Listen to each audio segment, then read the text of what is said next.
Atos 16, versículo 30, na parte final ali do versículo, a palavra de Deus ela diz: Senhores, o que eu devo fazer para ser salvo? Você já fez essa pergunta para você mesmo?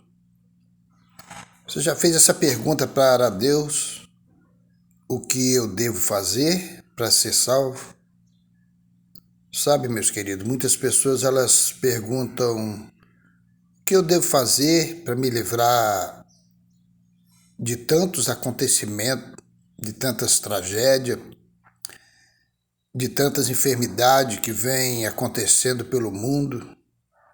O que eu devo fazer para me livrar desse coronavírus? As pessoas fazem essa pergunta, mas as pessoas nunca perguntam o que eu devo fazer para ser salvo. Sabe, a coisa mais importante na vida das pessoas, na vida de cada um de nós, é a salvação. E isso só ocorre quando o homem ele aceita Cristo como o único e suficiente Salvador da sua vida. Não basta você dizer: eu creio em Deus, eu creio em Jesus. Você precisa fazer um compromisso com o Senhor Jesus. Você precisa se converter. Você precisa se reconciliar com Deus. Porque o homem é separado de Deus por causa do pecado. A única coisa que faz o homem se achegar a Deus e voltar a ter relacionamento com Deus é Jesus Cristo. Jesus Cristo é o caminho, ele mesmo disse. Jesus Cristo é a luz do mundo, ele disse isso. Jesus Cristo é a ponte entre Deus e os homens. E esse carcereiro, ele fala: Senhores, o que eu devo fazer para ser salvo? Em que situação se encontrava esse homem? Esse homem era um homem religioso, um homem que acreditava em Deus, mas um homem que teve uma grande oportunidade na vida. Porque esse homem estava no cárcere vigiando Paulo e Silas, dois grandes homens de Deus, profeta de Deus. Na época, no início do cristianismo, as pessoas que pregavam Jesus Cristo, pregavam o Evangelho, eles eram perseguidos, eles eram mortos e eles eram presos e maltratados. Estava ali Paulo e Silas no cárcere, preso, na cadeia, preso. E se você ler Atos 16, de 27 em diante, você vai ver a história de Deus, a história de Paulo e Silas, e você vai ver que Paulo e Silas estavam presos ali no cárcere, e a palavra de Deus diz que por volta de meia-noite eles cantavam e louvavam a Deus, oravam ao Senhor. Ou seja, com desculpa a palavra, eles riam pela desgraça da vida. Eles não estavam nem aí porque estava acontecendo aquilo com eles, mas eles estavam cantando e louvando a Deus. Sabe por quê, meus queridos? Porque não importa a situação que o homem passa, quando Jesus Cristo está na vida dele, ele é feliz. Ele sente prazer na vida, ele sente esperança. E aqueles homens estavam ali, e a palavra de Deus diz que por volta da meia-noite eles entoavam louvores a Deus, eles oravam. Eu imagino ali aqueles presos ali perto deles, até mesmo o carcereiro dizendo: esses homens devem estar doidos, eles aqui presos, foram chicoteados, acorrentados, estão ainda adorando esse Jesus Cristo, estão ainda cantando louvores para Deus. Mas só quem tem Cristo no coração sabe como é bom e como é prazeroso andar nos caminhos do Senhor. E como a pessoa se sente prazer e segurança estando nos caminhos de Deus. E a palavra diz que por volta de meia-noite ali houve os estrondos e acontece algo fenomenal ali. As correntes quebram e as portas do cárcere abrem e eles são soltos.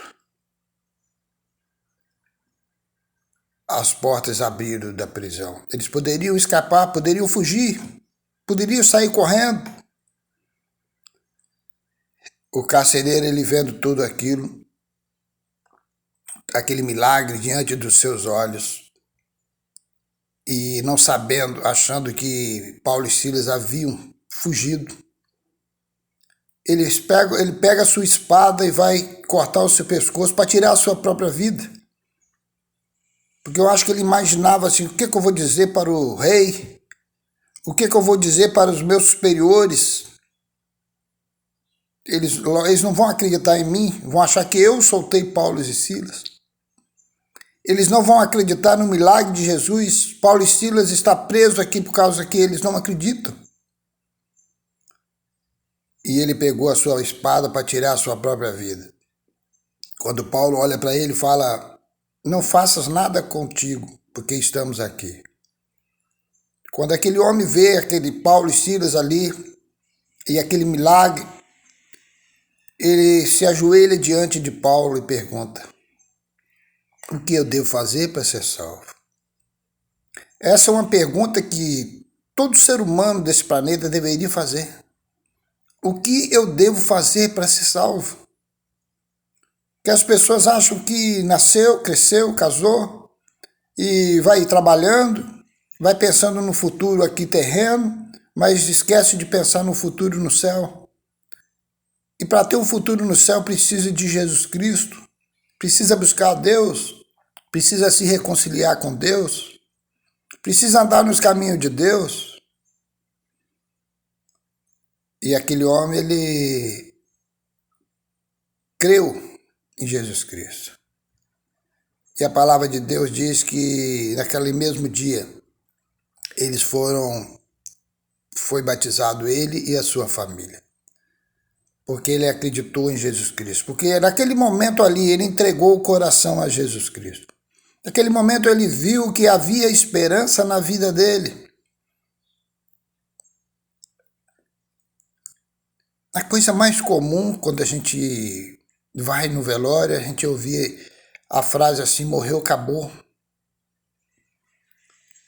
Não acaba não, meus queridos. Quando você morre, você vai passar desse momento em diante a prestar conta com Deus. Segundo aos Coríntios 5,10 fala que todos compareceremos diante do tribunal de Cristo para prestação de conta. Tudo que você fizer nessa vida de bom ou de mal. E nós vamos prestar conta ao Senhor. Aquele que está preparado, que entregou a sua vida a Jesus, logicamente, ele será galardoado, ele será absorvido, ele terá um bom lugar. Aquele que andou nos caminhos corretos, nos caminhos certos. Uma frase que a gente ouve também, as pessoas falam, partiu dessa para melhor. Depende muito da nossa passagem aqui na Terra. Depende muito da nossa peregrinação aqui na Terra. Depende da maneira como nós andamos aqui na Terra. Depende da maneira como nós vivemos aqui na Terra. Depende da maneira como nós entregamos o nosso coração a Deus ou às coisas materiais. Depende de nós. A salvação está ao alcance de todo. Para ser salvo precisa de Jesus Cristo. Aceitar Cristo como único e suficiente Salvador. Jesus, ele fez a parte dele. Nós agora precisamos fazer a nossa parte. Nós precisamos buscar o Senhor, entregar o coração a Jesus. Aquele carcereiro, ele teve uma oportunidade em sua vida. Deus colocou aqueles homens ali com um propósito, salvar aquela vida, salvar aquela casa, aquela família. Por quê? porque ele levou Jesus Cristo para a sua casa. Leve Jesus para a sua casa. Entregue tua vida a Jesus Cristo. Romanos 10, 13 fala que todo aquele que invocar o nome do Senhor será salvo. Invocar, entregar o coração, procurar fazer a vontade de Deus. A vontade que está na Bíblia da palavra de Deus. Não acredite muito nas coisas que os homens falam, mas acredite no que Deus fala através da sua Bíblia, através da palavra. João 5,39, Jesus falou: examinai as Escrituras, porque julgais ter nela a vida eterna e ela testifica de mim. Examinar é algo profundo. É você ir ao fundo, é você ler, é você meditar, é você estudar, é você confiar, é você ter fé, é você buscar caminhar nos caminhos de Deus. Que Deus seja louvado, que você tenha um bom dia e que você entregue sua vida e o coração a Jesus Cristo. Amém.